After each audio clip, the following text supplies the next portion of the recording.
A gente continua falando sobre o desempenho do petróleo, agora com Telmo Ghiorzi, que é presidente executivo da Abespetro, que é a Associação das Empresas de Bens e Serviços de Petróleo. Telmo, boa tarde, obrigado pelo seu tempo, seja bem-vindo à programação.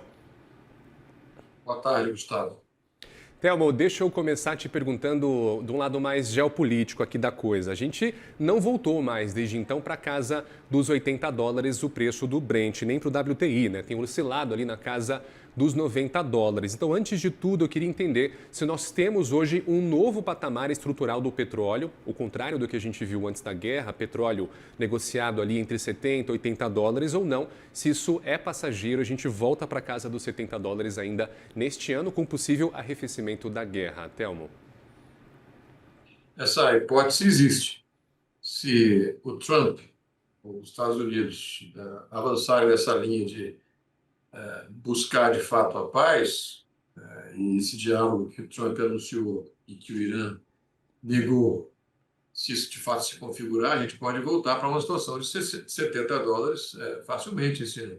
Como a gente pôde ver nas últimas horas, estamos vendo um movimento bastante frenético no preço do petróleo, cair de 100 para $90 em horas, é óbvio que não corresponde à realidade, né? O Hormuz continua fechado, a guerra continua acontecendo, então é muito mais expectativas do que realidade. Mas poderia ter uma nova realidade. Se de fato essa busca pela paz se materializar, podemos voltar facilmente a $70, o que eu acho que vai acontecer nos próximos meses. Acho que essa guerra vai acabar ficando, digamos, sob controle nas próximas Assim, semanas. assim a gente A gente está espera, vendo uma Telmo. situação meio, a gente está vendo uma situação meio paradoxal, mas a maior potência econômica e militar do mundo mandando sinais conflitantes às vezes, né? A gente esperaria dos Estados Unidos um pouco mais de estabilidade. Estamos observando estabilidade no Irã e instabilidade proveniente dos Estados Unidos. Muito bem, Telmo. Claro, a gente vê o Estreito de Hormuz praticamente fechado, a gente corre um risco real de desabastecimento de combustível, de petróleo a nível mundial. E aí eu te pergunto, muitas vezes as pessoas só veem aí a Petrobras, só que são as associadas da Bespetro que operam as sondas, que constroem os navios plataforma, enfim, a Bespetro tem um papel muito importante, claro, no pano de fundo de tudo que a gente vê no mundo do combustível. Como que está essa taxa de utilização dos equipamentos aqui no Brasil hoje, Telmo? Tem algo parado que poderia entrar em operação para suprir uma eventual falta de petróleo aqui no mercado mundial ou a gente já está operando no limite?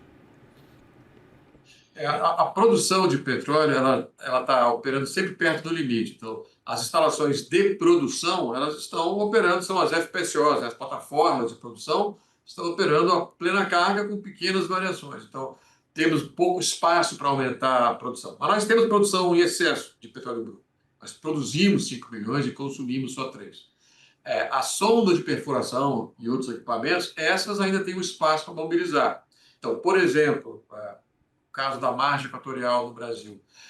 Hoje temos uma sonda de perfuração perfurando um poço lá na margem equatorial. Poderíamos ter 10 sondas operando 10 poços, né? A gente está muito devagar por uma série de razões, sobretudo ambientais. Então, a parte de exploração, de busca de reservas, ainda tem uma taxa reduzida, sobretudo por questões ambientais. Mas a produção está a pleno vapor, pouco espaço para aumentar a produção. Então, Thelma, considerando que a gente tem pouco espaço para aumentar a produção em casos de emergência extrema aqui no Brasil, por conta desse risco de falta de petróleo no mundo, com o que a gente está vendo tudo, se o cenário do conflito se ampliar, portanto, qual que é o plano B aqui? Qual que é o plano de contingência da indústria de petróleo no Brasil para manter a produção sem interrupções, Thelma?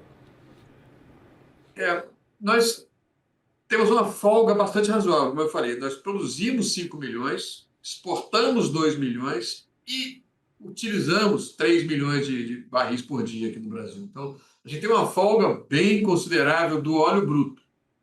Então, na pior das hipóteses, se tivéssemos uma guerra que percebesse que ela vai continuar por muito tempo, talvez pudéssemos pensar em reduzir um pouco a produção para aumentar os estoques no Brasil. É difícil avaliar isso. A nossa folga de produção é tão grande que é mais provável até que a gente fosse mobilizado para produzir mais ainda, para exportar mais ainda, uma vez que pode acontecer da produção do Oriente Médio ficar mais difícil de ser produzido ou de ser escoado. Então, em termos de óleo bruto, a gente tem muito pouco problema. A questão do combustível, do diesel no Brasil, da gasolina, esse é um outro problema, mais complicado de tratar, porque são vários atores, vários fatores tributários que estão em ação agora, que, mais uma vez, podem ser resolvidos muito rapidamente se a guerra, de fato, for atenuada ou encerrada. Então, do ponto de vista de óleo bruto, a gente tem uma folga muito confortável. A gente, felizmente, está numa posição com muita folga ainda de produção de petróleo. Tudo bem, então, olha só, a Petrobras anunciou recentemente o reajuste no preço do diesel, né, de 38 centavos por litro, só que aí a gente tem ainda uma defasagem muito alta. Se a estatal reduz investimentos para segurar os preços, para evitar uma crise inflacionária aqui no Brasil, como é que isso afeta as empresas que você representa, Telmo? As empresas da Bespetro, elas têm muito pouca conexão, quase nenhuma, com a parte de diesel e gasolina. A gente trabalha no que se chama de upstream, né? A parte inicial, produção do óleo bruto. A parte de refino e de importação de combustíveis e derivados, a gente não tem nenhuma atuação. Então, não tem nenhuma interferência na produção do óleo bruto, portanto, nenhuma interferência nas empresas da cadeia produtiva de petróleo, de produção de óleo bruto. Bem, Então, o senhor comentou. você está meio neutro com relação a isso.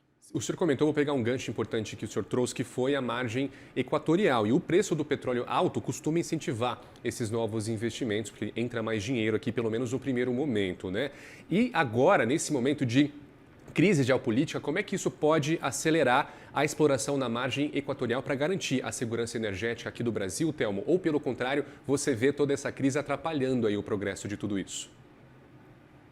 Não, essa crise, ela só mostra, mais uma vez, o quão importante é ter petróleo bruto. Como eu falei, a gente tem folga agora porque investimos no passado e encontramos mais reservas. Só que, como qualquer reserva, ela é esgotável. Daqui a 10 anos, daqui a 15 anos, podemos não ter tanta folga assim, de petróleo. Então, nós temos de encontrar mais reservas agora para poder ter essa folga, na medida do possível, para sempre, né?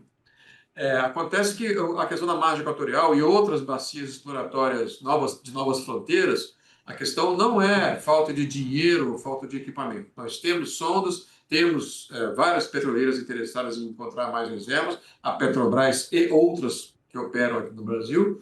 A questão é muito mais a restrição por causa da velocidade das licenças ambientais do que a disponibilidade de investimento e equipamentos. É muito mais uma restrição ambiental, que, a nosso ver, digamos, exagerada. A gente é uma indústria bastante responsável e sem nenhum histórico de produtos ambientais na exploração de petróleo. Então, nós devemos e podemos avançar. Não estamos avançando mais rápido por causa das restrições ambientais. Tem uma sonda perfurando na margem equatorial. Poderíamos ter 10, 15. Muito bem, assunto sem fim, todo dia uma página nova, Oriente Médio trazendo uma página nova para o mercado financeiro, para o mercado de petróleo todos os dias. E eu conversei aqui agora com Telmo Ghiorzi, que é presidente executivo da Abespetro. Muito obrigado pelo seu tempo, Telmo. Obrigado mesmo. Até a próxima. Obrigado, Gustavo. Até a próxima. Até, tchau, tchau.